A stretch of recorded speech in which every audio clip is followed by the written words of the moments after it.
الحديث المسلسل من قول بالله العظيم قول بالله العظيم لقد شابهني أبو طالب رحمه الله تعالى برجاله بمصالح والديه فيها وناولت رسالة المسلسلة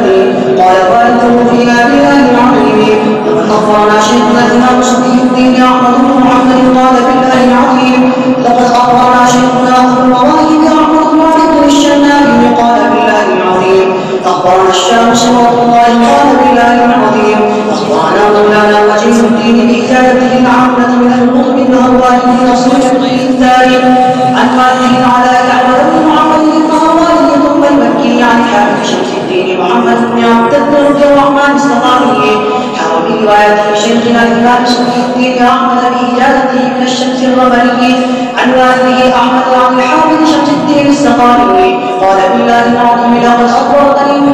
أخبرني أم هاني بن سلطان الظهر القاضي قالت بالله العظيم لقد أخبرني عظيم عبد الله بن محمد المكي وقال بالله العظيم لقد أخبرني المغيرة وعبد الطبري وقال بالله العظيم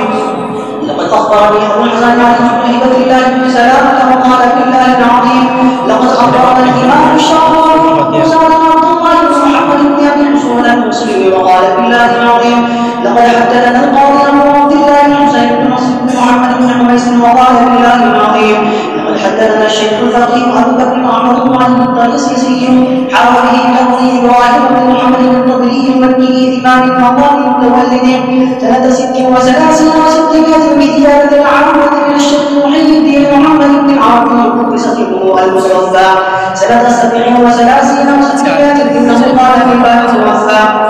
سنة 60 و500 من الفتوحات المكية ومن خطه الشريف نقلت وصيته إذا قرأت فاتحة الكتاب فصل بسم الله الرحمن الرحيم الحمد لله ذي نفس واحد من وجه القطع إني أقول بالله العظيم لقد حدثني أبو الحسن علي بن أبي بكر الكلام المتجه ببلدة الموصل المنزل سنة 61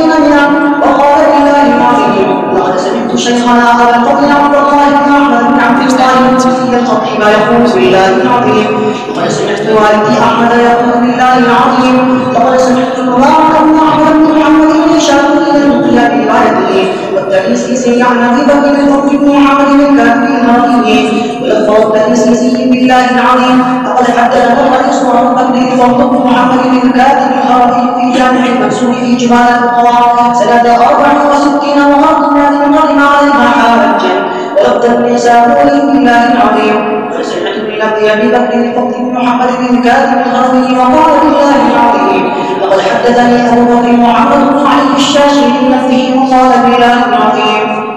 لقد حدثني عبد الله المعروف بن نصر السرسي وقال بالله العظيم لقد حدثنا أبو بكر محمد بن الفضل وقال بالله العظيم لقد حدثنا أبو عبد الله محمد بن علي بن يحيى البراء الفقيه وقال بالله العظيم لقد حدثني محمد بن يوسف القليل الفقيه وقال بالله العظيم لقد حدثني محمد بن حسن علي بن زاهد وقال بالله وقال الله العظيم لقد حدثني موسى بن عيسى وقال بالله العظيم لقد حدثني أبو بكر الواجبي وقال بالله العظيم لقد حدثني عمار بن موسى البغدادي وقال بالله العظيم لقد حدثني أنس بن مالك رضي الله تعالى عنه وقال بالله العظيم لقد حدثني علي بن أبي طالب رضي الله تعالى عنه وقال بالله العظيم لقد حدثني أبو بكر الصديق وقال بالله العظيم لقد حدثني محمد بن مصطفى صلى الله عليه وسلم تسليما وقال بالله العظيم لقد حدثني جبريل عليه السلام وقال بالله العظيم لقد حدثني ميكائيل عليه السلام وقال بالله العظيم لقد حدثني إسرافيل عليه السلام وقال الله تعالى يا إسرافيل بعزتي وجلالي وجودي وكرمي من قرأ بسم الله الرحمن الرحيم متصلا بفاتحة الكتاب مرة أشهد علي أني قد غفرت له وقبلت من الحسنات وتجاوزت عنه السيئات ولا أحرك لسانه في النار وأجيزه من عذاب القبر وعذاب النار وعذاب القيامة والفزع الأكبر وإلقاء قبل الأولياء والأنبياء أجمعين هذا نقل الحديث في رواية الشيخ محي الدين قدس سره ومن خطه نقل في رواية الصحابي من طريق يعيشون مثله إلا أنه لم يكن عذاب النار وزاد في آخر الحديث موكل الحديث المسلسل بالقرآن قال الحافظ في القرآن وله اتصال في سلسلة التلاوة رواية حسن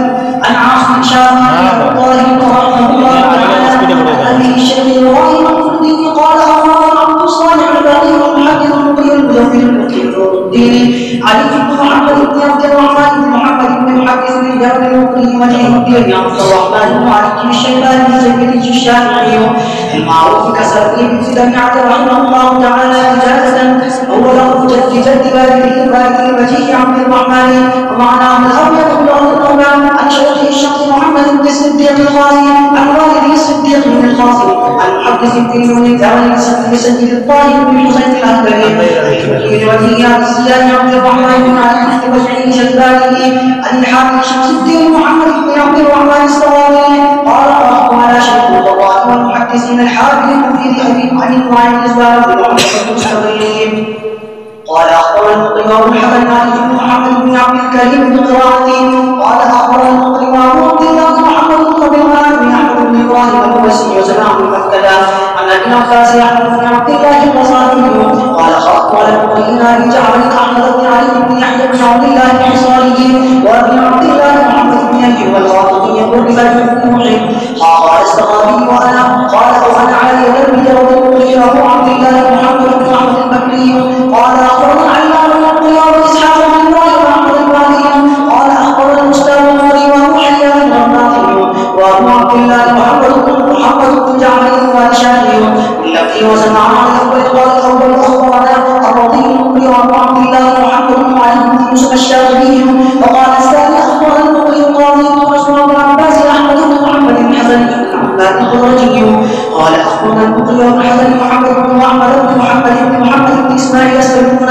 زاد أوله أبو عبد الله محمد بن مسعود بن الغزالي قال الأربعة أخبرنا المقري الأستاذ أبو الحسن علي بن محمد بن علي بن حسين قال أخبرنا أبو داود سليمان بن جاعل الخولاني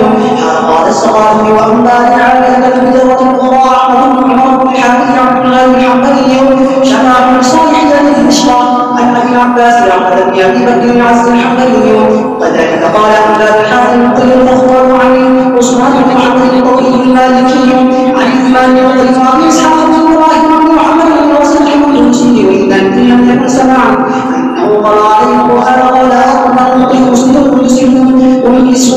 أبو عبد الله محمد بن سعيد بن أحمد بن ثمود الأشبهي قال أخبرنا أبو عبد الله أحمد بن محمد بن عبد الله مولى بن قال أخبرنا المقري الحافظ عن عثمان بن سعيد بن عثمان الداني قال سامي ما أحمد قال في تفسيره وأخبرنا أن الأذان في لفظ التكبير فكان بعضهم يقول الله أكبر لا غير ودليل على صحة ذلك جميع الأحاديث الواردة في ذلك من غير زيادة كما حدثنا أبو الفتح شيخنا بن فارس ابن أحمد بن موسى بن إبراهيم الحمصي المقري قال حدثنا أبو الحسن المقري وعبد الله بن حسن قال حدثنا أحمد بن سالم الخطيب قال حدثنا حسن بن مخلد قال الثقافي قرأت عاليا بثلاث درجات على أستاذي ما من الناس يبلغ عسقلاني كنت له قرأت على أبي بن حماد قال أخبرنا أبو التوسي قال أخبرنا أبو الحسن بن المطير عن أبي القاسم بن مسلم عن الحنبلي قال أخبرنا أبو القاسم بن النصري قال أخبرنا أبو الطاهر النغمي قال حدثنا يحيى بن محمد بن سعيد قال أبو الرافد واللفظ له قال حدثنا المزي وأبو الحسن محمد بن عمرو بن محمد بن عبد الله بن القاسم بن قاسم بن رافع بن أبي بزل قال قرأت عكرمة بن سليمان قال وأخبرنا إسماعيل بن عبد الله بن مسعود فلما بلغت مرفوعا قال اقرأ حتى تختم مع خالد بن سورة فإني قرأت على عبد الله بن كثير فأصرني بذلك وأخبرني كثير أنه قرأ على مجاهد فأمر بذلك وأخبر مجاهد أنه قرأ على عبد الله بن عباس رضي الله تعالى عنهما فأمر بذلك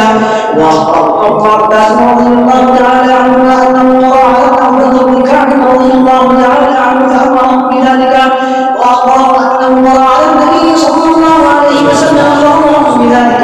قال السخاوي هذا حديث حسن نسلت بن الله أخرجه الحاكم في مسند عن محمد بن عبد الله بن محمد بن المقري عن محمد بن علي بن الصافي عن البزي فقال إنه سهل الإسناد من خرجاه الحديث المسلسل الشيطان قال المقري الله وله إشناع محسنات الشيخ وسائل القصائد والقصيد شافعي أبو طالب رحمه الله تعالى وله إشناع قليل قال أخبرني الشيخ حسن بن علي بن العجيري قال أخبرنا الإمام علام الشاعر زين بن عبد القري عن والده الإمام عالم الشاعر عبد القاهر عن شيخ الإسلام الإسلام علي بن زاد الله بن ظهيرة القرشي الحنفي وكان بديع الشام عن بن جار الله عبد العزيز بن مالك وكان له الشيخ عن الشيخ شمس الدين محمد بن طول الحنفي وكان شاعرا قال أخبرنا أبو الفتح محمد بن محمد المسلم الشاعر المفلح قال أخبرنا شهاب الدين أبو الطيب الأنصاري الخطيب الشاعر قال أخبرنا الحافظ غير الدين عبد الرحمن بن حسين الكرامي وكان يخطب الشجرة قال أخبرنا الحاكم على وكان له شعر قال أخبرنا الخطيب شرف الدين أحمد وكان له شعر قال أخبرنا على الدين أبو الحسن علي بن السقاف بن منجومة الشهيرة قال أخبرنا أبو طالب سلمة الأشعري قال أخبرنا أبو الوفاء علي بن شهير بن زعفراني وكان يشعر قال أخبرنا أبو القاسم عبد الملك بن المضافر الشاعر قال أخبرنا أبو جعفر محمد بن حسن الزاهد وكان يشعر قال أخبرنا أبو بكر عبد الله بن محمد الفارسي الشاعر قال